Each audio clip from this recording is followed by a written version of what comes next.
പ്രിയമുള്ളവരെ, ഇലക്ട്രോസ്റ്റാറ്റിക്സ് എന്ന അധ്യായത്തിന്റെ അവസാന ഭാഗത്തേക്ക് നമ്മൾ പ്രവേശിക്കുകയാണ്. എല്ലാവർക്കും ഈ ക്ലാസ്സിലേക്ക് സ്വാഗതം. ഇന്നത്തെ ക്ലാസ്സിൽ നമ്മൾ ഡിസ്കസ് ചെയ്യാനായിട്ട് ഉദ്ദേശിക്കുന്നത് എന്താണ് ഡൈലക്ട്രിക്സ്, ഡൈലക്ട്രിക് പോളറൈസേഷൻ. ഈ ഡൈലക്ട്രിക് ഒരു കപ്പാസിറ്ററിൽ വെച്ചാൽ അതിന്റെ കപ്പാസിറ്റീനെ അതെങ്ങനെ അഫക്റ്റ് ചെയ്യുന്നു, പിന്നെ ചാർജ് പാർട്ടിക്കിൾ ആക്സിലറേറ്റർ ആയിട്ടുള്ള വാൻഡി ഗ്രാഫ് ജനറേറ്റർ തുടങ്ങിയ കാര്യങ്ങളാണ് ഈ ക്ലാസ്സിൽ നമ്മൾ ഡിസ്കസ് ചെയ്യാനായിട്ട് ഉദ്ദേശിക്കുന്നത്. ഒട്ടും സമയങ്ങളായി നമ്മൾ പോർഷനിലേക്ക് കിടക്കുകയാണ്. അപ്പോൾ ആദ്യം നമ്മൾ കാണുന്നത് ഡൈലക്ട്രിക്സ്. ഇപ്പോൾ ഡൈലക്ട്രിക്സ് എന്ന് പറഞ്ഞാൽ അതൊരു നോൺ കണ്ടക്ടറാണ്. എന്ന് പറഞ്ഞാൽ വൈദ്യുതി കടത്തിവിടാത്ത വസ്തുക്കൾ.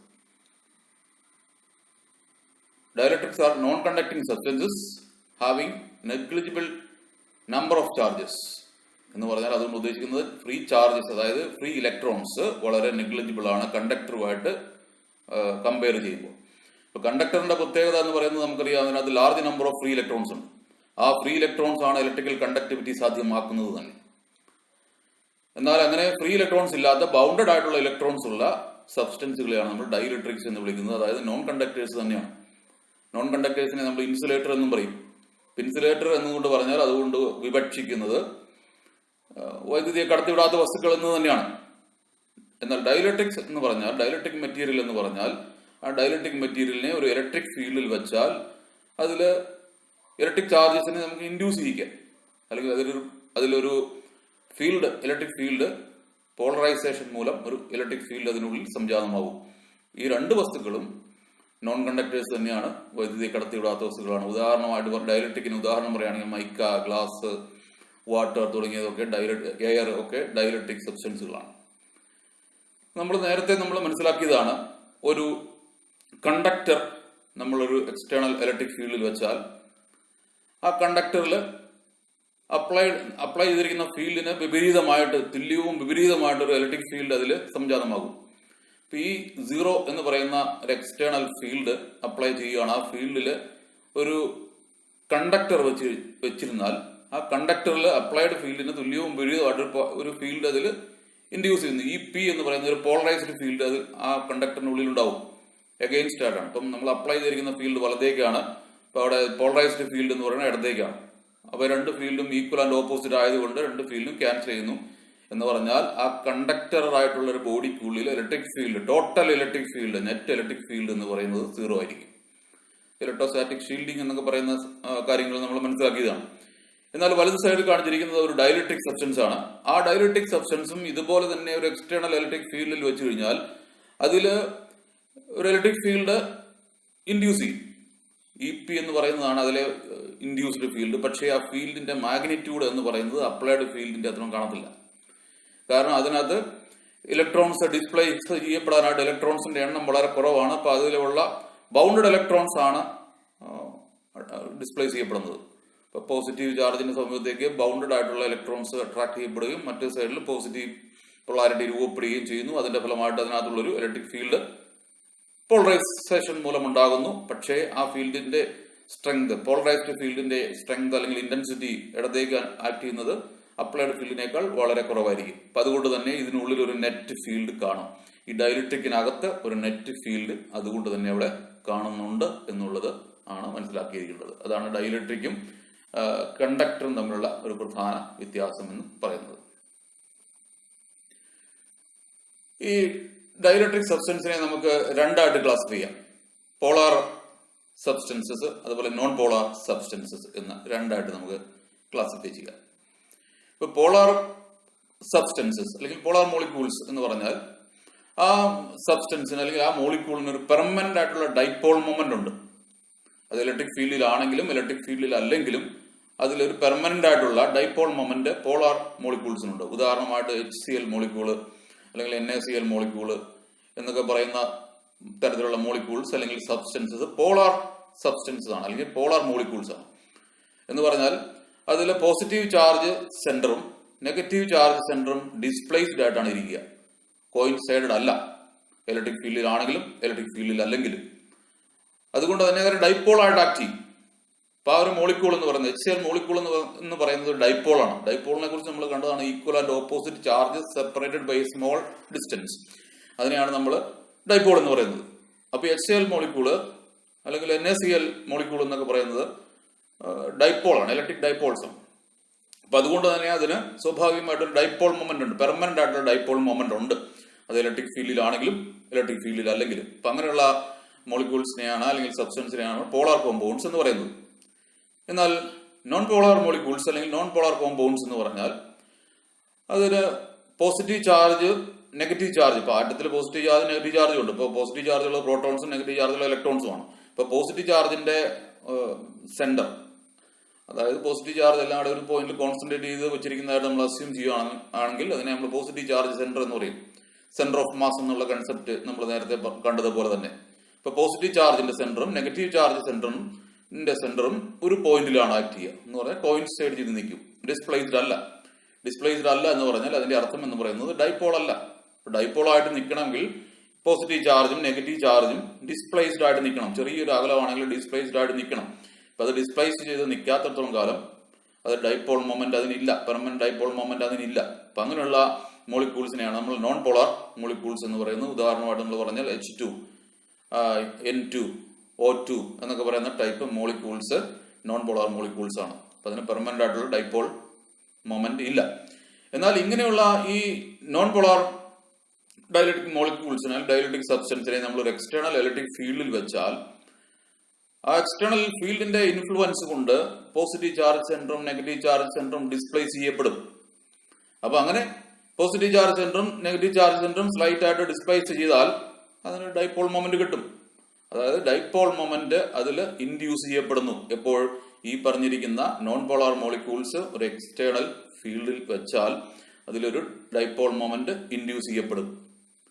അപ്പൊ അതുകൊണ്ട് തന്നെ ഒരു നെറ്റ് ഡൈപോൾ മൊമെന്റ് ആ സബ്സ്റ്റൻസിനകത്ത് ഉണ്ടാവുകയും ചെയ്യും. അപ്പൊ ആ ഫിനോമിനനാണ് നമ്മൾ ഡൈലക്ട്രിക് പോളറൈസേഷൻ എന്ന് പറയുന്നത്. അപ്പോൾ നമ്മൾ ഇലക്ട്രിക് ഫീൽഡിൽ അല്ല വെച്ചിരിക്കുന്നതെങ്കിൽ പോളാർ കോമ്പൗണ്ട് ആണെങ്കിലും നോൺ പോളാർ കോമ്പൗണ്ട് ആണെങ്കിലും ഒരു പർട്ടിക്കുലർ ഡയറക്ഷനിൽ അതിന് ഡൈപോൾ മൊമെന്റ് ഇല്ല. ഡൈപോൾ മൊമെന്റ് എന്ന് പറയുന്നത് ഒരു വെക്ടർ ക്വാണ്ടിറ്റി ആണെന്ന് നമുക്കറിയാം. അതിന്റെ ഡയറക്ഷൻ എന്ന് പറയുന്നത് നെഗറ്റീവ് ചാർജിൽ നിന്നും പോസിറ്റീവ് ചാർജിലേക്ക് ആയിരിക്കും ഡൈപോൾ മൊമെന്റിന്റെ ഡയറക്ഷൻ എന്ന് പറയുന്നത്. അപ്പോൾ നമ്മൾ കണ്ടു പോളാർ മോളിക്യൂൾസ് ആണെങ്കിൽ അതിന് പെർമനന്റ് ആയിട്ടുള്ള ഡൈപോൾ മൊമെന്റ് ഉണ്ട്. പക്ഷേ ഇലക്ട്രിക് ഫീൽഡിൽ അല്ല ഇരിക്കുന്നതെങ്കിൽ ഓരോ മോളിക്യൂളും റാൻഡം ഡയറക്ഷനിലാണ് ആയിരിക്കും ഓറിയന്റ് ചെയ്ത് നീക്കുക. റാൻഡം ഡയറക്ഷനിൽ ഓറിയന്റ് ചെയ്ത് ഇരിക്കുന്നത് കൊണ്ട് ഒരു പർട്ടിക്കുലർ ഡയറക്ഷനിലെ നെറ്റ് ഡൈപോൾ മൊമെന്റ് ഒരു വെക്ടർ ക്വാണ്ടിറ്റിയാണ്, വെക്ടർ ലോസ് ഉപയോഗിച്ച് നമ്മൾ ആഡ് ചെയ്യണം. അപ്പൊ net dipole moment in A particular direction എന്ന് പറയുന്നത് 0 ആയിട്ട് വരുന്നു. അപ്പൊ അതുകൊണ്ട് ഒരു ഡൈപോൾ എന്ന് പറയുന്നത് ഡൈപോൾ മൊമെന്റ് ഇല്ല. ഒരു പർട്ടിക്കുലർ ഡയറക്ഷനിൽ അതിന് ടോട്ടൽ ഡൈപോൾ മൊമെന്റ് ക്യാൻസൽ ചെയ്ത് പോകുന്നത് കൊണ്ട് ആ പോളാർ മോളിക്യൂൾ ആണെങ്കിലും അതിന് ഒരു പർട്ടിക്കുലർ ഡയറക്ഷനിൽ അത് ഇലക്ട്രിക് ഫീൽഡിൽ അല്ല ഇരിക്കുന്നതെങ്കിൽ ഡൈപോൾ മൊമെന്റ് ഇല്ല. നോൺ പോളാറിന് ഓൾറെഡി ഡൈപോൾ മൊമെന്റ് ഇല്ല എന്ന് നമ്മൾ പറഞ്ഞു.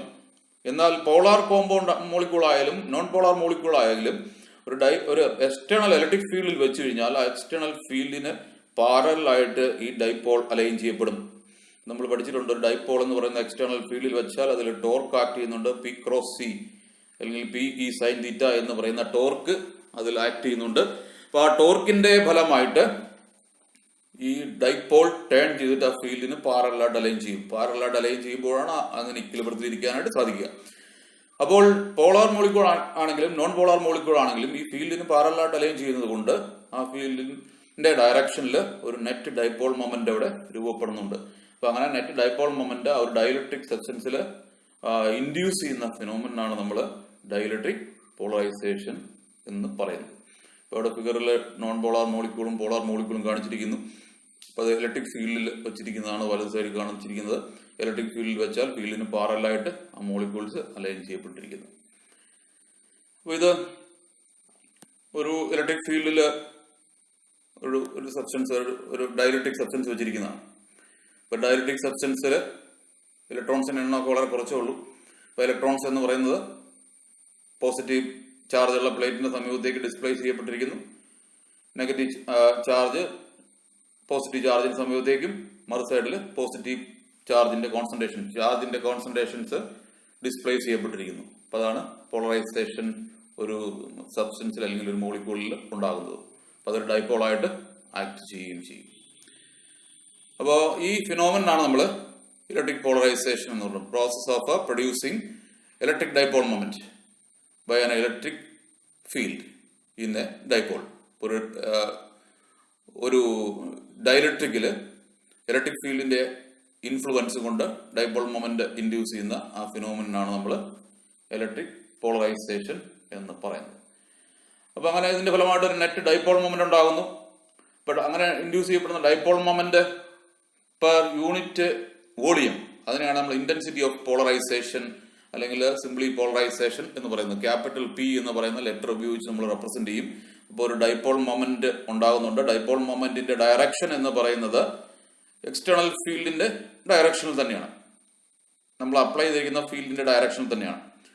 ശ്രദ്ധിക്കുക, അപ്പൊ ഇതിനുള്ളിൽ ഉണ്ടായിട്ടുള്ള പോളറൈസ്ഡ് ഫീൽഡ്, ഇലക്ട്രിക് ഫീൽഡിന്റെ ഇന്റൻസിറ്റി, പോളറൈസ്ഡ് ഫീൽഡിന്റെ ഇന്റൻസിറ്റി ഈ പി എന്ന് പറയുന്നത് നമ്മൾ അപ്ലൈ ചെയ്തിരിക്കുന്ന ഫീൽഡിന് ഓപ്പോസിറ്റ് ആണ്. പക്ഷേ അതിൽ പ്രൊഡ്യൂസ് ചെയ്യുന്ന ഡൈപോൾ മൊമെന്റിന്റെ ഡയറക്ഷൻ എന്ന് പറയുന്നത് അപ്ലൈഡ് ഫീൽഡിന് പാരലൽ ആയിട്ട് തന്നെയാണ്. ഡൈപോൾ മൊമെന്റിന്റെ ഡയറക്ഷൻ എന്ന് പറയുന്നത് എപ്പോഴും നെഗറ്റീവ് ചാർജിൽ നിന്നും പോസിറ്റീവ് ചാർജിലേക്കാണ്. അപ്പോൾ പോസിറ്റീവ് ചാർജിലേക്കാണ് ഡൈപോൾ മൊമെന്റിന്റെ ഡയറക്ഷൻ അതിൽ ഇൻഡ്യൂസ് ചെയ്തിട്ടുള്ളത്. അപ്പൊ അതുകൊണ്ട് തന്നെ നമ്മൾ അപ്ലൈ ചെയ്തിരിക്കുന്ന ഫീൽഡിന്റെ ഡയറക്ഷൻ തന്നെയാണ്. ശ്രദ്ധിക്കേണ്ട കാര്യം എന്ന് പറയുന്നത് ആ ഡയലക്ട്രിക്കില് ഇൻഡ്യൂസ് ചെയ്തിട്ടുള്ള ഇലക്ട്രിക് ഫീൽഡിന്റെ പോളറൈസ്ഡ് ഫീൽഡിന്റെ ഇന്റൻസിറ്റി അല്ലെങ്കിൽ സ്ട്രെങ്ത് എന്ന് പറയുന്നത് അപ്ലൈഡ് ഫീൽഡിന് എതിരെയായിരിക്കും. പക്ഷേ ഡൈപോൾ മൊമെന്റിന്റെ ഡയറക്ഷൻ എന്ന് പറയുന്നത് അത് നേരെ ഓപ്പോസിറ്റ് ഡയറക്ഷനിലാണ്. അതായത് ആ മെറ്റീരിയലിന്റെ അകത്തെ നെഗറ്റീവ് ചാർജസ് ഇരിക്കുന്നിടത്തു നിന്നും പോസിറ്റീവ് ചാർജ് ഇരിക്കുന്നിടത്തോട്ടാണ് ഡൈപോൾ മൊമെന്റിന്റെ ഡയറക്ഷൻ ആക്ട് ചെയ്യുന്നത്. പോളറൈസേഷൻ ഓഫ് ഡയലക്ട്രിക്സ് എന്ന് പറയുന്നതാണ് dielectric develops a net dipole moment in the presence of an external field. External field അവിടെ ഇല്ലെങ്കിൽ അതിനകത്ത് ഡൈപോൾ മൊമെന്റ് ഒന്നുമില്ല. The dipole moment per unit volume is called polarisation and denoted by letter P, that is a vector quantity. For linear isotropic dielectrics എന്ന് പറഞ്ഞാൽ അതുകൊണ്ട് ഉദ്ദേശിക്കുന്നത് linear isotropic dielectrics എന്ന് പറഞ്ഞാൽ അവിടെ പ്രൊഡ്യൂസ് ചെയ്തിരിക്കുന്ന ഡൈപോൾ മൊമെന്റിന്റെ ഡയറക്ഷൻ എന്ന് പറയുന്നത് അപ്ലൈഡ് ഫീൽഡിന്റെ ഡയറക്ഷൻ തന്നെയാണ്. അപ്പൊ അങ്ങനെയുള്ള സബ്സ്റ്റൻസിനെയാണ് നമ്മൾ ഐസോട്രോപിക് ഡയലക്ട്രിക്സ് എന്ന് പറയുന്നത്. നേരെ തിരിച്ചുള്ള ഡയലക്ട്രിക്സ് കൊണ്ട് ഓരോന്നിന്റെയും പ്രത്യേകതകൾ അനുസരിച്ച് വ്യത്യാസപ്പെടുന്നു. അപ്പൊ ഇവിടെ നമ്മൾ പറഞ്ഞിരിക്കുന്നത് ഐസോട്രോപിക് ആയിട്ടുള്ള ഡയലക്ട്രിക്സിനെ കുറിച്ചാണ്. അപ്പൊ അങ്ങനെ അതിൽ ഇൻഡ്യൂസ് ചെയ്യപ്പെടുന്ന ഈ dipole moment per unit volume അല്ലെങ്കിൽ ഇന്റൻസിറ്റി ഓഫ് പോളറൈസേഷൻ എന്ന് പറയുന്നത് directly proportional to applied field strength ആണ്. അപ്പൊ നമ്മൾ ക്യാപിറ്റൽ ഇ എന്ന് പറയുന്ന എക്സ്റ്റേണൽ ഫീൽഡ് ഇലക്ട്രിക് ഫീൽഡാണ് അപ്ലൈ ചെയ്തിരിക്കുന്നത്. അതിന്റെ ഫലമായിട്ടാണ് പി എന്ന് പറയുന്ന ഇന്റൻസിറ്റി ഓഫ് പോളറൈസേഷൻ ഉണ്ടായിരിക്കുന്നതെങ്കിൽ ഈ രണ്ട് ക്വാണ്ടിറ്റീസും ഡയറക്ട്ലി പ്രൊപ്പോർഷണൽ ആയിരിക്കുന്നതാണ്. അതായത് intensity of polarisation P and electric field strength are directly proportional. Electric field intensity E എന്ന് പറയുന്നതും അതുപോലെ പി എന്ന് പറയുന്നത് ഇന്റൻസിറ്റി ഓഫ് പോളറൈസേഷൻ ആണ്. രണ്ടും ഡയറക്ട്ലി പ്രൊപ്പോർഷണൽ ആണ്. Or we can write that is equal to P is equal to a constant psi E into capital E എന്ന് എഴുതാം. Psi E എന്ന് പറയുന്നത് കോൺസ്റ്റന്റ് ഓഫ് പ്രൊപ്പോർഷണാലിറ്റി ആണ്. അതിനെ നമ്മൾ electric susceptibility of the dielectric medium എന്ന് വിളിക്കും. ഇലക്ട്രിക് സസെപ്റ്റിബിലിറ്റി എന്ന് വിളിക്കും. ഇലക്ട്രിക് സസെപ്റ്റിബിലിറ്റി നമുക്ക് ആ ഇക്വേഷനകത്ത് നമുക്ക് ഡിഫൈൻ ചെയ്ത് പറയുകയാണെങ്കിൽ electric susceptibility psi E will be equal to P by E എന്ന് എഴുതാം. അപ്പൊ P എന്ന് പറഞ്ഞാൽ ഇന്റൻസിറ്റി ഓഫ് പോളറൈസേഷൻ ആണ്. ഇ എന്ന് പറയുന്നത് അപ്ലൈഡ് ഫീൽഡ് സ്ട്രെങ്ത് ആണ്. ഇത് രണ്ടും പാരലൽ ആണെന്ന് നമ്മൾ കണ്ടു കഴിഞ്ഞു. Four isotropic dielectrics psi E യുടെ വാല്യൂ എന്ന് പറയുന്നത് പോസിറ്റീവ് ആയിരിക്കും, നെഗറ്റീവ് ആയിട്ടുള്ളതുണ്ട്. അപ്പോൾ അതിനകത്ത് ഈ പറയുന്നത് ഇന്റൻസിറ്റി ഓഫ് പോളറൈസേഷൻ എന്ന് പറയുന്നത് അപ്ലൈഡ് ഫീൽഡിന് എഗെയിൻസ്റ്റ് ആയിട്ടാണ് നോൺ ഐസോട്രോപിക് ഡയലക്ട്രിക്സിനകത്ത് ഉണ്ടാകുന്നത് എന്ന് ചുരുക്കം. അപ്പൊ അതാണ് ഡയലക്ട്രിക് പോളറൈസേഷൻ എന്ന് പറഞ്ഞാൽ. ഇപ്പൊ പോളറൈസേഷൻ എന്താണെന്ന് നമ്മൾ മനസ്സിലാക്കി. ഒരു ഡയലക്ട്രിക് സബ്സ്റ്റൻസിനെ നമ്മളൊരു ഇലക്ട്രിക് ഫീൽഡിൽ വെച്ചാൽ അതിലൊരു ഡൈപോൾ മൊമെന്റ് ഇൻഡ്യൂസ് ചെയ്യുന്ന ഫിനോമിനാണ് നമ്മൾ ഡയലക്ട്രിക് പോളറൈസേഷൻ എന്ന് പറയുന്നത്. ഇപ്പൊ ഇന്റൻസിറ്റി ഓഫ് പോളറൈസേഷൻ എന്ന് പറഞ്ഞാൽ dipole moment induced in a substance per unit volume ആണ്. അത് എന്ന് പറയുന്നത് directly proportional to applied field strength ആയിരിക്കും എന്നുള്ളത് ഓർത്തിരിക്കുക. ഇതേപോലെയാണ് ഒരു ഡയലക്ട്രിക്കിനകത്ത് പോളറൈസേഷൻ ഉണ്ടാകുന്നത്. ഇത് ഓരോ മോളിക്യൂൾസ് ആണ്. ഓരോ മോളിക്യൂളും പോസിറ്റീവ് ചാർജ് സെന്ററും നെഗറ്റീവ് ചാർജ് സെന്ററും ഡിസ്പ്ലേസ്ഡ് ആയിട്ട് ഇരിക്കുന്നു. അപ്പം വലത്തേക്കാണ് electric field external field apply ചെയ്തിരിക്കുന്നത്.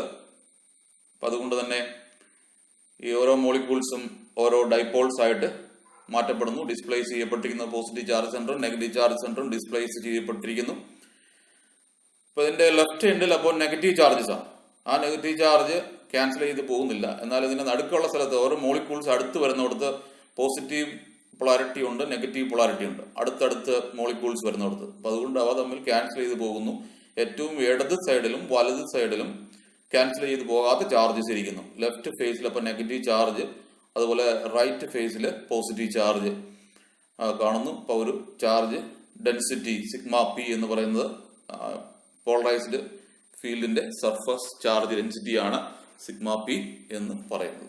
ഇതേ രീതിയിലാണ് ഒരു ഡൈഇലക്ട്രിക് പോളറൈസ് ചെയ്യപ്പെടുന്നത് എന്ന് ചുരുക്കം. അപ്പൊ അങ്ങനെ അത് ഡൈപോൾ മൊമെന്റ് അതിൽ ഉണ്ടാകുന്നുണ്ട്. ഡൈപോൾ മൊമെന്റിന്റെ ഡയറക്ഷൻ എന്ന് പറയുന്നത് ഇതിനകത്ത് നെഗറ്റീവ് ചാർജിൽ നിന്നും പോസിറ്റീവ് ചാർജിലേക്കാണെന്ന് ഞാൻ പറഞ്ഞു. അപ്പൊ അതായത് അപ്ലൈഡ് ഫീൽഡിന്റെ ഡയറക്ഷൻ തന്നെയാണ്. പക്ഷേ ഇലക്ട്രിക് ഫീൽഡിന്റെ ഡയറക്ഷൻ, ഇതിനകത്ത് ഇൻഡ്യൂസ് ചെയ്ത ഇലക്ട്രിക് ഫീൽഡിന്റെ ഡയറക്ഷൻ, ഇപ്പൊ അത് ഇ പി ആയിട്ട് നമ്മൾ എടുക്കുകയാണ് എന്നുണ്ടെങ്കിൽ അത് ഫ്രം റൈറ്റ് ടു ലെഫ്റ്റ് ആയിരിക്കും. പോസിറ്റീവ് ചാർജിൽ നിന്ന് നെഗറ്റീവ് ചാർജിലേക്കായിരിക്കും. നമ്മൾ അപ്ലൈഡ് ഫീൽഡിന്റെ എഗെയിൻസ്റ്റ് ആയിട്ടാണ് ഇതിനകത്ത് ഇൻഡ്യൂസ് ചെയ്ത ഇലക്ട്രിക് ഫീൽഡിന്റെ പോളറൈസ്ഡ് ഫീൽഡിന്റെ സ്ട്രെങ്ത് എന്ന് പറയുന്നത്. പക്ഷേ അത് അപ്ലൈഡ് ഫീൽഡിനേക്കാൾ കുറവായതുകൊണ്ട് നെറ്റ് ഫീൽഡ് ഈ ഡൈഇലക്ട്രിക്കിനകത്ത് ഉണ്ടാവും. എന്നാൽ അത് കണ്ടക്ടർ ആയിരുന്നെങ്കിൽ രണ്ട് ഫീൽഡും ഈക്വൽ ആൻഡ് ഓപ്പോസിറ്റ് ആയി പോയതുകൊണ്ട് അതിന്റെ net field inside the conductor 0 ആയിരുന്നു. എന്നാൽ ഡൈഇലക്ട്രിക്കിന്റെ കേസിൽ അത്രയും വരുന്നില്ല. അതിനകത്ത് പോളറൈസ്ഡ് ഫീൽഡ് സ്ട്രെങ്ത് കുറവായതുകൊണ്ട് ഒരു നെറ്റ് ഇലക്ട്രിക് ഫീൽഡ് അതിൽ കാണും എന്നുള്ളത് മനസ്സിലാക്കിയിരിക്കുക. അതാണ് ഡൈഇലക്ട്രിക്സ് എന്ന് പറഞ്ഞാൽ generally non conducting medium or insulator is called dielectric. വ്യത്യാസം ഞാൻ പറഞ്ഞു തന്നതാണ്. Precisely non conducting materials in which induced charges are produced on their faces on the application of electric fields are called dielectrics.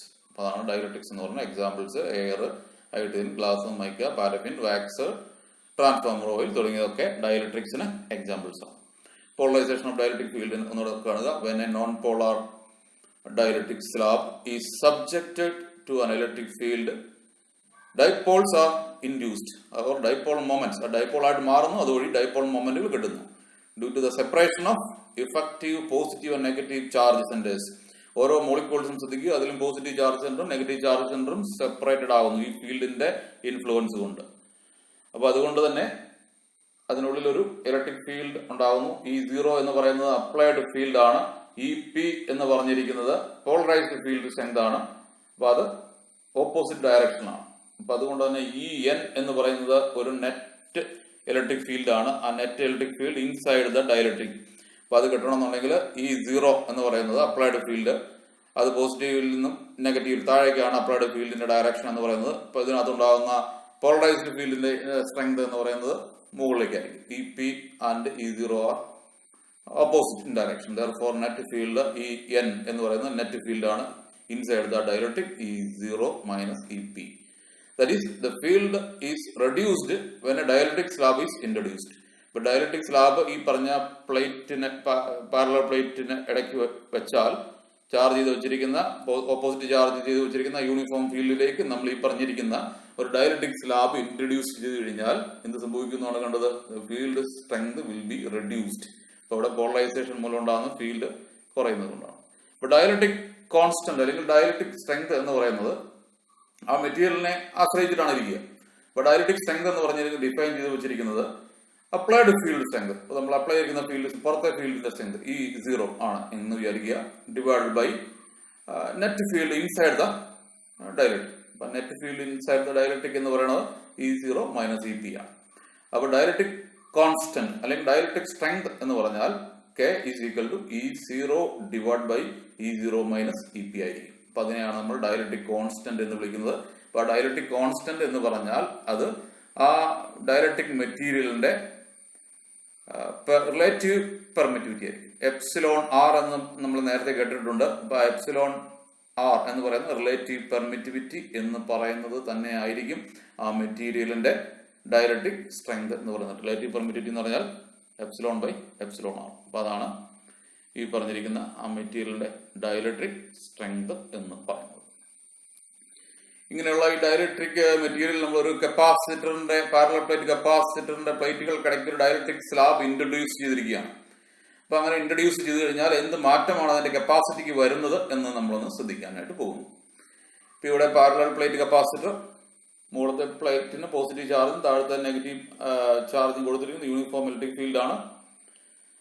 അപ്പൊ ആ uniform electric ഫീൽഡിലേക്ക് E0 എന്ന് പറയുന്ന uniform electric field strength ആണ്. അതിലേക്ക് T തിക്നെസ് ഉള്ള ഒരു dielectric slab കയറ്റി വെച്ചിരിക്കുന്നത്. ആ വയലറ്റ് കാണിച്ചിരിക്കുന്ന ഡയലക്ട്രിക് സ്ലാബ് ആണ്.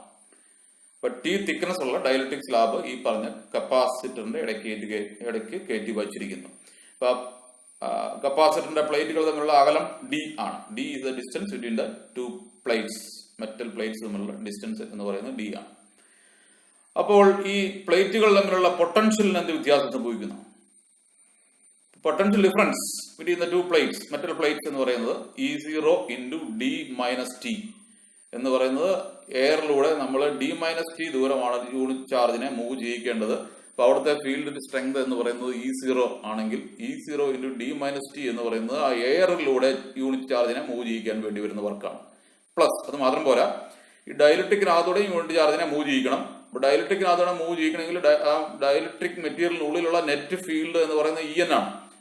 അതിനകത്തൂടെ മൂവ് ചെയ്യിക്കേണ്ട ഡിസ്റ്റൻസ് അല്ലെങ്കിൽ അതിന്റെ തിക്നെസ് എന്ന് പറയുന്നത് T ആണ്. അപ്പൊ EN into T എന്ന് പറയുന്നതാണ് ഈ യൂണിഫോം അല്ലെങ്കിൽ യൂണിറ്റ് ചാർജിനെ നമ്മൾ ആ ഡയലക്ട്രിക് സ്ലാബിനകത്തൂടെ മൂവ് ചെയ്യിക്കാൻ വരുന്ന വർക്ക്. അപ്പൊ ടോട്ടൽ വർക്ക് എന്ന് പറയുന്നതാണ് പ്ലേറ്റ് എയും ബിയും തമ്മിലുള്ള പൊട്ടൻഷ്യൽ ഡിഫറൻസ്. അപ്പൊ പൊട്ടൻഷ്യൽ ഡിഫറൻസ് നമ്മൾ കാൽക്കുലേറ്റ് ചെയ്യുകയാണെന്നുണ്ടെങ്കിൽ E0 into D minus T plus EN into T എന്ന് എഴുതണം. അപ്പൊ നമുക്കറിയാം K എന്ന് പറഞ്ഞാൽ ഡയലക്ട്രിക് സ്ട്രെങ്ത് ആണ്. അപ്പൊ നമ്മൾ കണ്ടു കഴിഞ്ഞുള്ളൂ ഡയലക്ട്രിക് സ്ട്രെങ്ത് എന്ന് പറഞ്ഞാൽ റേഷ്യോ ആണ് applied field divide by field net field inside. E0 divide by EN ആണ് K എന്ന് പറയുക. E0 divide by EN. ഇതിനകത്ത് EN എന്നുള്ളതാണ് ഇവിടെ E0 ഡിവൈഡ് ബൈ EN. ഇത് EN ആണെന്ന് ശ്രദ്ധിക്കുക. അതല്ലെങ്കിൽ EN is equal to E0 by K എന്ന് നമുക്ക് എഴുതാം. അപ്പൊ നമ്മളെ മുകളിലത്തെ ഇക്വേഷനിലേക്ക് EN പകരം നമ്മൾ E0 ബൈ K അങ്ങോട്ട് സബ്സ്റ്റിറ്റ്യൂട്ട് ചെയ്യുക. അപ്പൊ നമുക്ക് ഈ ഇക്വേഷൻ എന്ന് പറയുന്നത് ഈ ഇക്വേഷൻ നമുക്ക് ഇതുപോലെ എഴുതാനായിട്ട് സാധിക്കും. V is equal to E0 into D minus T plus E0 by K into T എന്ന് എഴുതാം. അതിൽ നമുക്ക് E0 കോമൺ ഫാക്ടർ ആയിട്ട് എടുക്കുന്നു. അപ്പൊ താഴത്തെ സ്റ്റെപ്പ് നമുക്ക് എഴുതാനായിട്ട് സാധിക്കും. V ഈസ് ഈക്വൽ ടു ഇതാ E0 into D minus T plus T by K ആണ്. ഇത് T ആണ്. T ബൈ K എന്ന് നമുക്ക് എഴുതാം. E0 value sigma by epsilon 0 ആണ്. അത് നമ്മൾ സബ്സ്റ്റിറ്റ്യൂട്ട് ചെയ്യുക. സിഗ്മ എന്ന് പറഞ്ഞാൽ സർഫസ് ചാർജ് ഡെൻസിറ്റി ആണ്. അതായത് എന്താണ് QA അല്ലെ, Q into A എന്ന് പറയുന്നതാണ് സർഫസ് ചാർജ് ഡെൻസിറ്റി. അതിന്റെ വാല്യൂസ് നമ്മൾ സബ്സ്റ്റിറ്റ്യൂട്ട് ചെയ്യുന്നു. അപ്പൊ E0 എന്ന് പറഞ്ഞാൽ QA ഡിവൈഡ് ബൈ എപ്സിലോൺ 0 നമുക്ക് എഴുതാം. കപ്പാസിറ്റിയുടെ ഇക്വേഷൻ എന്ന് പറയുന്നത് Q ബൈ V ആണ്. അപ്പൊ കപ്പാസിറ്റിയുടെ ഇക്വേഷൻ Q ബൈ വിയിലേക്ക് നമ്മൾ ഈ വാല്യൂസ് സബ്സ്റ്റിറ്റ്യൂട്ട് ചെയ്ത് കഴിഞ്ഞാൽ നമുക്ക് കപ്പാസിറ്റിയുടെ ഇക്വേഷൻ എഴുതാം. Epsilon 0 A divide by D minus T plus T by K എന്ന് എഴുതാം കപ്പാസിറ്റിയുടെ ഇക്വേഷൻ എന്ന് പറയുന്നത്. ഈ കപ്പാസിറ്റിയുടെ ഇക്വേഷൻ ശ്രദ്ധിക്കുക. C is equal to epsilon 0 A divide by D minus T plus T by K എന്നുള്ള ഇക്വേഷൻ നമുക്ക് എഴുതാം. ഇനി ഇതിനകത്ത് നമ്മൾ വെച്ചിരിക്കുന്ന ഈ ഡയലക്ട്രിക് സ്ലാബിന്റെ തിക്നെസ് എന്ന് പറയുന്നത് ഫുൾ ആയിട്ട് അതിന്റെ മെറ്റീരിയൽ ആ പ്ലേറ്റുകൾക്കിടയ്ക്ക് കംപ്ലീറ്റ് D എന്ന് പറയുന്നത് T ആയിട്ട് വരുന്നു എന്ന് വിചാരിക്കുക. അതായത് കംപ്ലീറ്റ് ഡയലക്ട്രിക് സ്ലാബ് നമ്മൾ ഫുൾ ആയിട്ട് കയറ്റി വെച്ചിരിക്കുകയാണെങ്കിൽ ഈ ഇക്വേഷൻ എന്ന് പറയുന്നത് നമുക്ക് എങ്ങനെ എഴുതാനായിട്ട് സാധിക്കും? A into epsilon 0 divided by A into epsilon 0 divided by D minus T plus T by K എന്നുള്ള ഇക്വേഷൻ അതൊക്കെ D is equal to T substitute ചെയ്യുക. D is equal to T കഴിഞ്ഞാൽ D minus T എന്ന് പറയുന്നത് D minus D 0 ആയിട്ട് പോകുന്നു. ടിയുടെ സ്ഥാനത്ത് നമ്മൾ D എഴുതുന്നു. ഇവിടെ ടിയുടെ സ്ഥാനത്ത് D കൊടുക്കുന്നു. ആദ്യത്തെ ടൈം D minus T 0 ആയി പോയി. D is equal to T വരുമ്പോൾ അപ്പൊ epsilon 0 A divide by D by K എന്ന് എഴുതാം. അപ്പൊ K മുകളിലേക്ക് പോയി കഴിഞ്ഞാൽ epsilon 0 A by D into K മുകളിലേക്ക് പോകുന്നു. K times epsilon 0 A by D എന്ന് എഴുതാം. എന്ന് പറഞ്ഞാൽ K times capacity when there was no dielectric slab in it. ഇപ്പൊ ഡയലക്ട്രിക് സ്ലാബ് അതിൽ ഇല്ലായിരുന്നെങ്കിൽ ഉള്ള കപ്പാസിറ്റിയുടെ K ടൈംസ് ആയിട്ട് കപ്പാസിറ്റി കൂടുന്നതായിട്ട് നമുക്ക് കാണാനായിട്ട് സാധിക്കും. ഈ ഫുൾ ഏരിയ അല്ലെങ്കിൽ ഇതിനിടയ്ക്കുള്ള കംപ്ലീറ്റ് സ്പേസും ഡയലക്ട്രിക് സ്ലാബ് കൊണ്ട് നമ്മൾ ഫിൽ ചെയ്ത് കഴിഞ്ഞാൽ അതിന്റെ കപ്പാസിറ്റി എന്ന് പറയുന്നത് K ടൈംസ് കൂടുന്നു എന്ന് എഴുതാം. ഇനി അതല്ല T തിക്നെസ്സിൽ തന്നെയാണ് വെച്ചിരിക്കുന്നതെങ്കിൽ നമ്മൾ ഈ കണ്ട ഇക്വേഷൻ എന്ന് പറയുന്നത് സിയുടെ ഇക്വേഷൻ എന്ന് പറയുന്നത് A epsilon 0 divide by D common factor ആയിട്ട് വേണമെങ്കിൽ എടുക്കാം. അപ്പൊ അതിന്റെ ഉദ്ദേശം എന്ന് പറയുന്നത് എപ്സിലോൺ 0 A ബൈ D എന്നുള്ളത് C0 എന്ന് പറഞ്ഞ് നമുക്ക് എഴുതാം. C0 എന്ന് പറഞ്ഞാൽ അതിന്റെ ഡയലക്ട്രിക് സ്ലാബ് ഒന്നും ഇല്ലാതെ ഫ്രീ സ്പേസ് ആണ് ഉള്ള കപ്പാസിറ്റിയാണ്. അപ്പൊ അങ്ങനെ ഫൈനൽ ഇക്വേഷൻ വേണമെന്നുണ്ടെങ്കിൽ C0 divide by 1 minus T by D into 1 minus T by K എന്ന് നമുക്ക് എഴുതാം. അപ്പോൾ സി എന്ന് പറയുന്നത് സി സീറോയേക്കാൾ കൂടുതലായിരിക്കും. പുതിയ കപ്പാസിറ്റി എന്ന് പറയുന്നത് ഇതിന്റെ ഇൻട്രഡക്ഷൻ കൊണ്ട് ഈ ഡയലക്ട്രിക് സ്ലാബ് ഇൻട്രൊഡ്യൂസ് ചെയ്തതുകൊണ്ട് അതിന്റെ ഡയലക്ട്രിക് സ്ട്രെങ്ത് ഉള്ളത് കൊണ്ട് കൂടുതൽ കപ്പാസിറ്റി അതിന് കിട്ടുന്നു. That means capacitance increases with introduction of dielectric slab എന്ന് നമുക്ക് കാണാനായിട്ട് സാധിക്കും. അപ്പൊ അതാണ് ഡയലക്ട്രിക് സ്ലാബ് ഒരു കപ്പാസിറ്ററിനുള്ളിൽ ഇൻട്രൊഡ്യൂസ് ചെയ്ത് വെച്ച് കഴിഞ്ഞാൽ കപ്പാസിറ്റിക്ക് ഉണ്ടാകുന്ന വ്യത്യാസം എന്ന് പറയുന്നത്. ഇനി നമുക്ക് ഒരു പോർഷൻ കൂടി ഇതിനകത്ത് അവശേഷിച്ചിരിക്കുന്നുള്ളൂ. അത് വാൻഡി ഗ്രാഫ് ജനറേറ്റർ എന്ന് പറയുന്ന ഒരു ടോപ്പിക്കാണ്. അതുപോലെ നമുക്ക് നോക്കാം. ഇപ്പോൾ വാൻഡി ഗ്രാഫ് ജനറേറ്റർ എന്ന് പറഞ്ഞാൽ അതൊരു ചാർജ്ഡ് പാർട്ടിക്കിളിനെ ആക്സലറേറ്റ് ചെയ്യാൻ വേണ്ടിയിട്ട് ഉപയോഗിക്കുന്ന ഒരു ഡിവൈസാണ്. Charged particle accelerator. ഇപ്പൊ ചാർജ്ഡ് പ്രോട്ടോൺസോ അല്ലെങ്കിൽ അതുപോലെ ചാർജ്ഡ് ആയിട്ടുള്ള ബോഡീസ്, ഇപ്പൊ ചാർജ്ഡ് ബോഡീസിനെ ആക്സലറേറ്റ് ചെയ്യുക എന്ന് പറഞ്ഞാൽ അതിന്റെ വെലോസിറ്റി കൂട്ടുക. അപ്പൊ ഹൈ എനർജി ഉള്ള ഒരു പാർട്ടിക്കിൾ ആക്കി മാറ്റുക. ആ ഹൈ എനർജി പാർട്ടിക്കിൾ ഉപയോഗിച്ച് ന്യൂക്ലിയർ റിയാക്ഷൻസ്, ന്യൂക്ലിയർ ട്രാൻസ്മുട്ടേഷനോ അതല്ലെങ്കിൽ ഫിഷനോ പോലുള്ള ന്യൂക്ലിയർ റിയാക്ഷൻസിന്റെ ട്രിഗർ ആയിട്ട് ഉപയോഗിക്കുക. അപ്പൊ അതാണ് വാൻഡി ഗ്രാഫ് ജനറേറ്ററിന്റെ അതിന്റെ ലക്ഷ്യം എന്ന് പറയുന്നത്. അപ്പൊ that is a charged particle accelerator. ഓർക്കുക, Van de Graaff generator is a charged particle accelerator. അപ്പൊ ആദ്യം നമ്മൾ കാണുന്നത് വാൻഡി ഗ്രാഫ് ജനറേറ്ററിന്റെ വിവിധ ഭാഗങ്ങളാണ്. ഇതിന്റെ ഏറ്റവും പ്രധാനപ്പെട്ട പോർഷൻ എന്ന് പറയുന്നത് ഇവിടെ കാണിച്ചിരിക്കുന്ന ഒരു hollow metallic sphere, large copper sphere ആണ്. മെറ്റാലിക് ആണ്, ഹോളോ ആണ്, ലാർജ് സ്പിയർ എസ് എന്ന് പറയുന്ന സ്പിയർ. അതുപോലെ രണ്ട് കോമ്പുകൾ കാണും, രണ്ട് കോമ്പ്. ഇത് കോമ്പ് C1, ഇത് കോമ്പ് C2. ഇപ്പൊ കോമ്പ് C1 എന്ന് പറയുന്നത് ഈ ഹോളോ സ്പിയറിന് വെളിയിലാണ് വെച്ചിരിക്കുന്നത്. അതിലോട്ടൊരു ഹൈ വോൾട്ടേജ് റെക്ടിഫയർ കണക്ട് ചെയ്തിട്ടുണ്ട്. ആ ഹൈ വോൾട്ടേജ് റെക്ടിഫയർ ഉപയോഗിച്ച് ഇതിനെ പോസിറ്റീവ് ചാർജ് കൊടുത്തിരിക്കുകയാണ്. ഇതിനുള്ളിൽ വെച്ചിരിക്കുന്ന ഈ കോമ്പ് എന്ന് പറയുന്നത് മെറ്റാലിക് സ്പിയറുമായിട്ട് കോണ്ടാക്റ്റിൽ വെച്ചിരിക്കുക.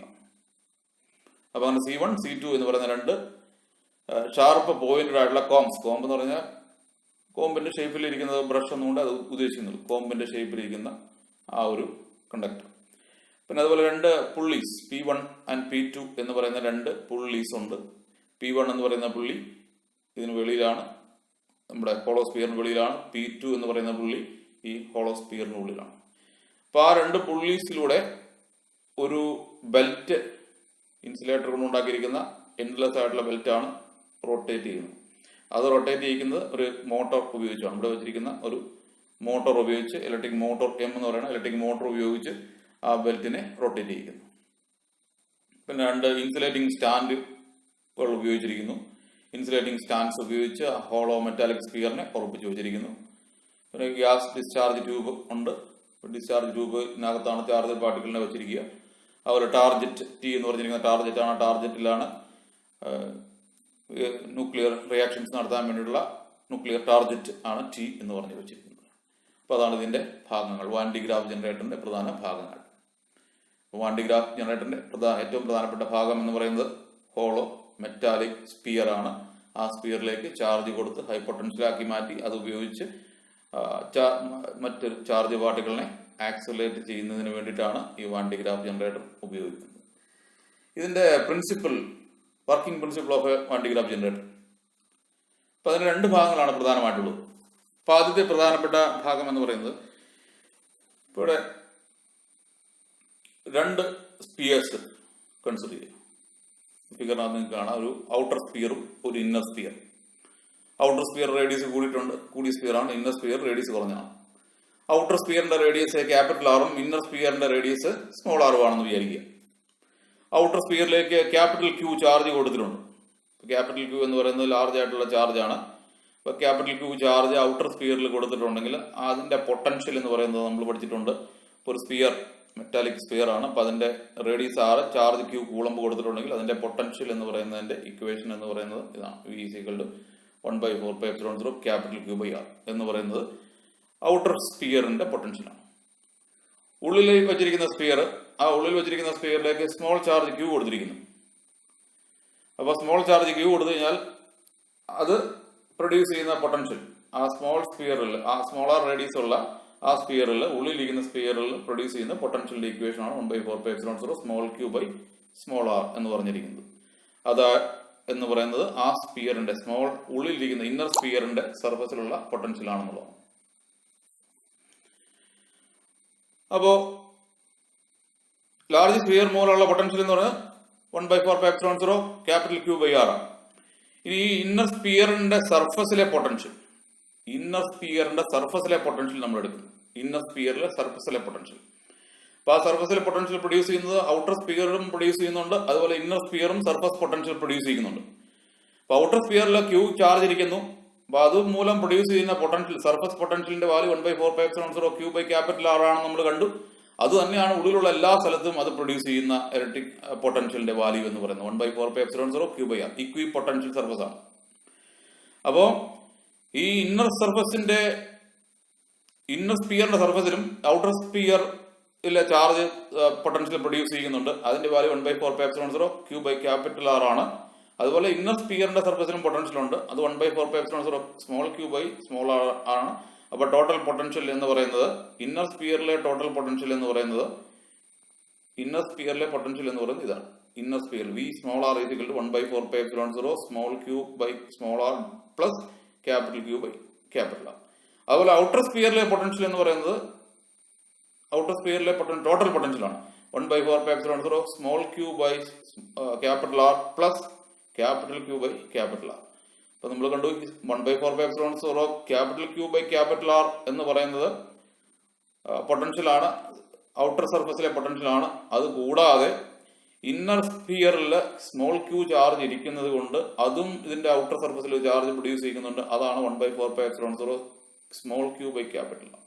അപ്പൊ ആ small Q by capital R വന്നത് എങ്ങനെയാണെന്ന് ചോദിച്ചു കഴിഞ്ഞാൽ ആ ചാർജ് മൊത്തമായിട്ട് ഇതിന്റെ സെന്ററിൽ ആ നീല സ്പോട്ടിൽ അസ്യൂം ചെയ്ത് കോൺസെൻട്രേറ്റ് ചെയ്തിരിക്കുന്നതായിട്ട് നമുക്ക് അസ്യൂം ചെയ്യാൻ സാധിക്കും. അതായത് ടോട്ടൽ ചാർജ് Q എന്ന് പറയുന്നത് ഇതിന്റെ സെന്ററിൽ ഇരിക്കുന്നു. അതിൽ നിന്നും ക്യാപിറ്റൽ R അകലെയാണ് നമ്മുടെ ഔട്ടർ സ്പിയറിന്റെ സർഫസ് കിടക്കുക. അതുകൊണ്ട് സ്മോൾ ചാർജ്, ഉള്ളിലുള്ള ചാർജ് പ്രൊഡ്യൂസ് ചെയ്യുന്ന പൊട്ടൻഷ്യൽ എന്ന് പറയുന്നത് 1/4πε0 small Q by capital R ആണ്. രണ്ട് വാല്യൂ കൂടെ കൂട്ടുമ്പോഴാണ് നമുക്ക് ഔട്ടർ സ്പിയറിലെ പൊട്ടൻഷ്യലിന്റെ വാല്യൂ കിട്ടുന്നതെന്ന് ചുരുക്കം. ഈ രണ്ട് ഇക്വേഷൻസ് നമ്മൾ കമ്പയർ ചെയ്ത് നോക്കിക്കഴിഞ്ഞാൽ ഔട്ടർ സ്പിയറിന്റെ പൊട്ടൻഷ്യലും ഇന്നർ സ്പിയറിന്റെ പൊട്ടൻഷ്യലും കൂടെ കമ്പയർ ചെയ്ത് നോക്കിക്കഴിഞ്ഞാൽ 1/4πε0 രണ്ടിടത്തും ഉണ്ട്, Q ബൈ ക്യാപിറ്റൽ R രണ്ടിടത്തും ഉണ്ട്. പിന്നെ അവിടെ വ്യത്യാസം എന്ന് പറയുന്നത് Q ബൈ ക്യാപിറ്റൽ ആറും മറ്റൊരു Q ബൈ സ്മോൾ ആറും ആണ്. സ്മോൾ ആറിന്റെ വാല്യൂ ചെറുതായതുകൊണ്ട് V സ്മോൾ ആർ, അതായത് ഇന്നർ സ്പിയറിന്റെ പൊട്ടൻഷ്യൽ ആയിരിക്കും ഔട്ടർ സ്പിയറിന്റെ പൊട്ടൻഷ്യലിനേക്കാൾ കൂടുതൽ എന്ന് നമുക്ക് മനസ്സിലാക്കാനായിട്ട് സാധിക്കും. ഇന്നർ സ്പിയറിന്റെ സർഫസ് പൊട്ടൻഷ്യൽ എന്ന് പറയുന്നത് ഔട്ടർ സ്പിയറിന്റെ സർഫസിലെ പൊട്ടൻഷ്യലിനേക്കാൾ കൂടുതലായതുകൊണ്ട് എന്ത് സംഭവിക്കും? ഹൈ പൊട്ടൻഷ്യൽ ഉള്ള സ്ഥലത്ത് നിന്ന് ലോ പൊട്ടൻഷ്യൽ ഉള്ള സ്ഥലത്തേക്ക് ഇലക്ട്രിക് ചാർജ് മൂവ് ചെയ്യും. അപ്പൊ അതിന്റെ ഫലമായിട്ട് ആ ഇന്നർ സ്പിയറിൽ നമ്മൾ ചാർജ് കൊടുത്താൽ ആ ചാർജ് എന്ന് പറയുന്നത് ഔട്ടർ സ്പിയറിലേക്ക് പോകും എന്നുള്ളതാണ് ഇതിന്റെ വർക്കിംഗ് പ്രിൻസിപ്പിൾ എന്ന് പറയുന്നത്. അതിന്റെ ഒരു ഭാഗമാണ്. അപ്പൊ അതാണ് ഇതിന്റെ consider two charge conducting spheres such that one is smaller and other is larger.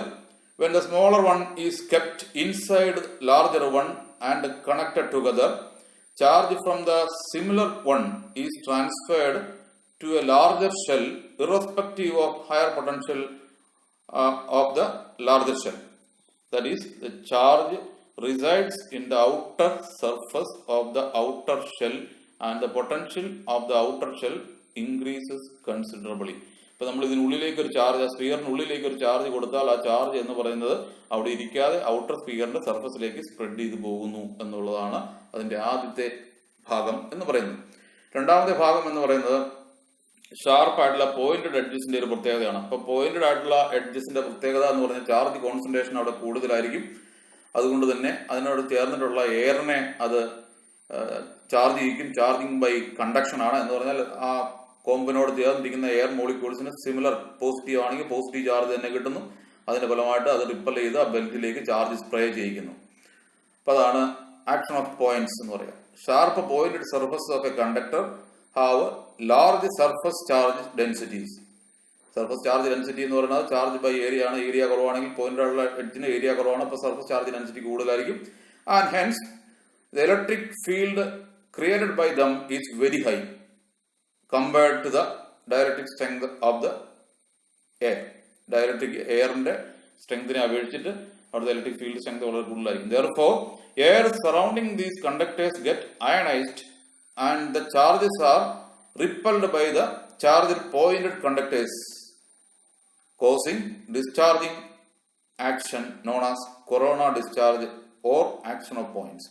അപ്പോൾ കൂർത്ത അഗ്രങ്ങളിൽ നിന്നും ഇലക്ട്രിക് ചാർജ് സ്പ്രേ ചെയ്യപ്പെടും, അല്ലെങ്കിൽ കൊറോണ ഡിസ്ചാർജ് ഉണ്ടാകും എന്നുള്ളതാണ് ആക്ഷൻ ഓഫ് പോയിന്റ്സ്. ഇത് ഇതിന്റെ മറ്റൊരു തത്വമാണ്, അല്ലെങ്കിൽ മറ്റൊരു ഭാഗമാണ്. The spread charges moving with high velocities causes electrical wind. Electrical wind ചാർജിന്റെ ഫ്ലോ മൂലം ഉണ്ടാകുന്നു. Opposite charges are induced on the teeth of the collecting comb. അതിനുള്ളിലിരിക്കുന്ന C2 എന്ന് പറയുന്ന കളക്ടിംഗ് കോമ്പ് ആണ്. അതിൽ ഓപ്പോസിറ്റ് ചാർജ് ഇൻഡ്യൂസ് ചെയ്യുന്നു. And again opposite charges are induced on the outer surface of the collecting sphere. അപ്പോൾ outer surface, അതിനെ നമ്മൾ dome എന്ന് വിളിക്കും. ഇപ്പോൾ ആ ഡോമിലേക്ക് ചാർജ് സ്പ്രെഡ് ചെയ്യുന്നു, അല്ലെങ്കിൽ ആ ഉള്ളിലോട്ട് എത്തിയ ചാർജ് അതേപോലെ ഔട്ടർ സ്പിയറിന്റെ ഡോമിന്റെ സർഫസിലേക്ക് മാറ്റപ്പെടുന്നു എന്നുള്ളതാണ്. ഇപ്പൊ ഇതിന്റെ യൂസ് ഞാൻ പറഞ്ഞു. Van de Graaff generator is used to produce very high potential difference of the order of several million volts for accelerating charged particles. The beam of accelerated charged particles are used to trigger nuclear reactions. The beam is used to break atoms for various experiments in physics. Nuclear reactions വേണ്ടിയിട്ട് ഇത് ഉപയോഗിക്കുന്നു. In medicine, such beams are used to treatment of cancer. It is used for research purposes too. അപ്പം അങ്ങനെ പല യൂസസും ഇതിനുണ്ട്. അപ്പം അതാണ് Van de Graaff generator. Charge particle accelerator ആണ്. അപ്പം അത് വർക്ക് ചെയ്യുന്നതിന്റെ തത്വം രണ്ട് ഭാഗമുണ്ട്. ഇപ്പോൾ ഇന്നർ സ്പിയറും ഔട്ടർ സ്പിയറും ഉണ്ട്. ഇപ്പം ഔട്ടർ സ്പിയറിൽ പൊട്ടൻഷ്യൽ കൂടുതൽ, ചാർജ് കൂടുതൽ, പൊട്ടൻഷ്യൽ കൂടുതലാണെങ്കിലും ഇന്നർ സ്പിയറിലേക്ക് ചാർജ് കൊടുത്താൽ ആ ചാർജ് പുറത്തേക്ക് ഒഴുകും. കാരണം ഉള്ളിൽ ചാർജ് റിസൈഡ് ചെയ്യുന്നില്ല എന്നുള്ളത് നമുക്കറിയാം. ഒരു മെറ്റാലിക് സർഫസിനുള്ളിൽ ചാർജ് എക്സിസ്റ്റ് ചെയ്തില്ല, അത് ആ മെറ്റലിന്റെ സർഫസിലേക്ക് പോകുന്നു എന്നുള്ള തത്വമാണ് അവിടെ എടുത്തിരിക്കുന്നത്. അതുപോലെ ആക്ഷൻ ഓഫ് പോയിന്റും കൂർത്താഗ്രഹങ്ങളുടെ പ്രത്യേകത ആണ്. ഇനി ഇതിന്റെ വാൻഡെ ഗ്രാഫ് ജനറേറ്ററിനെ കുറിച്ച് മനസ്സിലാക്കാം. 1929 അമേരിക്കൻ ഭൗതിക ശാസ്ത്രജ്ഞനായ റോബർട്ട് ജെ വാൻഡെ ഗ്രാഫ് ആണ് ഒരു ചാർജ്ഡ് പാർട്ടിക്കിൾ ആക്സിലറേറ്റർ ആയിട്ടുള്ള ഈ ഉപകരണം നിർമ്മിച്ചത്.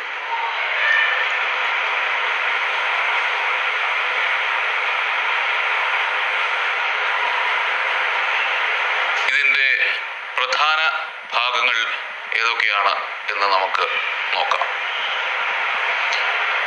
പ്രധാന ഭാഗം എന്ന് പറയുന്നത് മെറ്റാലിക് ആയിട്ടുള്ള ഒരു ഹോളോ സ്പിയർ ആണ്. ആ സ്പിയർ രണ്ട് pillars, insulating pillars T1 and T2 ഉപയോഗിച്ച് ഉറപ്പിച്ചിരിക്കുന്നു. അതുപോലെ ഒരു ഫ്ലെക്സിബിൾ ആയിട്ടുള്ള ഇൻസുലേറ്റിംഗ് ബെൽറ്റ് ഉണ്ട്. ആ ബെൽറ്റ് രണ്ട് പുള്ളി P1 and P2 എന്ന് പറയുന്ന രണ്ട് പുള്ളികൾക്കിടയ്ക്ക് ഒരു മോട്ടോർ ഉപയോഗിച്ച്, ഇലക്ട്രിക് മോട്ടോർ ഉപയോഗിച്ച് പ്രവർത്തിപ്പിക്കുന്നു. അതുപോലെ രണ്ട് കോമ്പുകൾ C1 and C2 എന്ന് പറയുന്ന രണ്ട് കോമ്പുകളുണ്ട്. അത് C2 എന്ന് പറയുന്ന കോമ്പ് ആ സ്പിയറിനുള്ളിലാണ്, C1 എന്ന് പറയുന്ന കോമ്പ് സ്പിയറിന് വെളിയിലും. C1 കോമ്പിലേക്ക് ഒരു ഹൈ വോൾട്ടേജ് റെക്ടിഫയറിന്റെ പോസിറ്റീവ് ടെർമിനൽ കണക്ട് ചെയ്തിരിക്കുന്നു. C2 എന്ന് പറയുന്ന കോമ്പ് ആ സ്പിയറിലേക്കും കണക്ട് ചെയ്തിരിക്കുന്നു. ഇതിന്റെ തത്വം എന്താണെന്ന് നമുക്ക് നോക്കാം. പ്രധാനമായി ആക്ഷൻ ഓഫ് പോയിന്റും അതുപോലെ കളക്ഷൻ ഓഫ് ഹോളോ സ്പിയേഴ്സുമാണ് ഇതിന്റെ തത്വങ്ങൾ.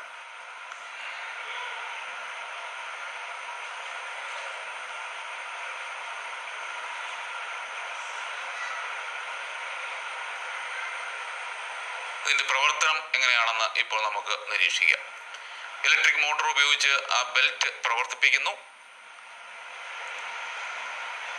അപ്പോൾ കോമ്പ് C1 വഴി പോസിറ്റീവ് ചാർജ് ബെൽറ്റിൽ സ്പ്രേ ചെയ്യപ്പെടുന്നു. ആ ചാർജും വഹിച്ചുകൊണ്ട് ബെൽറ്റ് സ്പിയറിലേക്ക് പ്രവേശിക്കുന്നു. സ്പിയർ കോമ്പ് C2വിന്റെ മുമ്പിലൂടെ പാസ് ചെയ്യുമ്പോൾ ആ ചാർജ് കോമ്പിലേക്കും അതുവഴി ആ ഹോളോ സ്പിയറിന്റെ സർഫസിലേക്കും പോസിറ്റീവ് ചാർജ് സ്പ്രെഡ് ചെയ്യുന്നു. ഈ ബെൽറ്റ് കറങ്ങിക്കൊണ്ടിരിക്കുന്നതിനനുസരിച്ചിട്ട് അതിലേക്ക് എത്തുന്ന ചാർജുകളുടെ അളവ് കൂടുന്നു. അതുപോലെ തന്നെ സർഫസിൽ സ്പ്രെഡ് ചെയ്യുന്ന ചാർജും കൂടുന്നു. അങ്ങനെ ചാർജ് കൂടുമ്പോൾ ആ സ്പിയറിന്റെ പൊട്ടൻഷ്യലും കൂടിക്കൊണ്ടിരിക്കുന്നു. നമുക്കറിയാം ചാർജും പൊട്ടൻഷ്യലും ഡയറക്ട്ലി പ്രൊപ്പോർഷണൽ ആണ്. അതുകൊണ്ട് എത്ര സമയം ഈ ബെൽറ്റ് പ്രവർത്തിക്കുന്നോ അതിനനുസരിച്ചിട്ട് ആ സ്പിയറിന്റെ പൊട്ടൻഷ്യലും കൂടിക്കൊണ്ടിരിക്കുന്നു. അങ്ങനെ ഹൈ പൊട്ടൻഷ്യൽ ആയി അത് മാറുന്നു. ഒരു പരിധി കഴിഞ്ഞാൽ അത് ഡിസ്ചാർജ് ചെയ്യും. 10⁷ വോൾട്ട് വരെയാണ് അതിൽ സംഭരിച്ചു വെക്കാവുന്ന ചാർജിന്റെ കപ്പാസിറ്റി എന്ന് പറയുന്നത്. അതിലധികം ചാർജ് സ്റ്റോർ ചെയ്യപ്പെടാൻ ശ്രമിച്ചു കഴിഞ്ഞാൽ അത് അന്തരീക്ഷത്തിലൂടെ ഡിസ്ചാർജ് ആവും. ഇപ്പോൾ സ്പാർക്കിംഗ് ഉണ്ടാകാനുള്ള സാധ്യതകളൊക്കെ ഉണ്ട്. അതുകൊണ്ട് ഹൈ പ്രഷർ ഒരു മെറ്റൽ ഒരു ചേംബറിൽ, ഹൈ പ്രഷർ ചേംബറിലാണ് ഈ സംഭവം സൂക്ഷിച്ചു വെച്ചിരിക്കുക. ഇതിന്റെ ഉപയോഗം എന്ന് പറയുന്നത് ഇപ്പോൾ നമ്മൾ കാണുന്ന ചാർജ് പാർട്ടിക്കിളിനെ, ആക്സിലറേറ്റ് ചെയ്യപ്പെടുന്ന ചാർജ് പാർട്ടിക്കിളിനെ ആ സ്പിയറിനുള്ളിൽ പ്രൊജക്ട് ചെയ്യുന്നു. ആ പ്രൊജക്ട് ചെയ്യുന്ന ചാർജർ പാർട്ടിക്കിൾ ഈ ഹൈ പൊട്ടൻഷ്യൽ ഉപയോഗിച്ച് ആക്സിലറേറ്റ് ചെയ്യപ്പെടുന്നു. അത് നേരെ ഈ ടാർഗറ്റ് ന്യൂക്ലിയസിലേക്ക് പതിപ്പിക്കുന്നു. ഇവിടെ നമുക്ക് കാണാം ടാർഗറ്റ് ന്യൂക്ലിയസ്. അങ്ങനെ ടാർഗറ്റ് ന്യൂക്ലിയസിലേക്ക് പതിപ്പിച്ച് ന്യൂക്ലിയർ ട്രാൻസ്മിറ്റേഷനോ അതുപോലെ ന്യൂക്ലിയർ റിയാക്ഷൻസ് നടത്തുന്നതിന് വേണ്ടിയിട്ടാണ് ഉപയോഗിക്കുക.